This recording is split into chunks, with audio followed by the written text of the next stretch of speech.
പൗലോസ് പറയുന്നു രണ്ട് രീതിയിൽ ശുശ്രൂഷിക്കുക.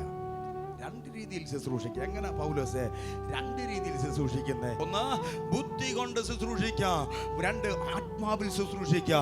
ഒന്ന് ബുദ്ധി കൊണ്ട് പാടാ, അതെ ആത്മാവിൽ പാടാ. ബുദ്ധി കൊണ്ട് എനിക്ക് സംസാരിക്കാം, എന്നാൽ ആത്മാവിൽ സംസാരിക്കാം. ബുദ്ധി കൊണ്ട് സംസാരിച്ചാൽ കരിയില പോലും പറക്കില്ല, പക്ഷെ ആത്മാവിൽ സംസാരിച്ചാൽ ഞാൻ വീണ്ടും പറയുന്നു, ബുദ്ധി കൊണ്ട് സംസാരിച്ച കരിയില പോലും പറക്കില്ല. പക്ഷേ ആത്മാവിൽ ഒരുത്തൻ വാതുറന്ന സ്വർഗത്തിൽ നിന്ന് തീ ഇറങ്ങും.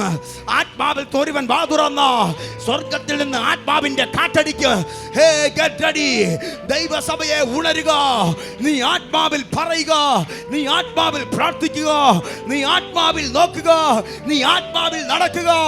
നിന്നെ കൊണ്ട് 2026 ദൈവത്തിന്റെ പ്ലാനുകൾ, ദൈവത്തിന്റെ ഹൃദയം നിന്നിൽ കൂടെ ദൈവം കൈമാറി നിന്നെ വിശ്വസ്തനെന്ന് എണ്ണി ദൈവം ഏൽപ്പിച്ച ശുശ്രൂഷ നീ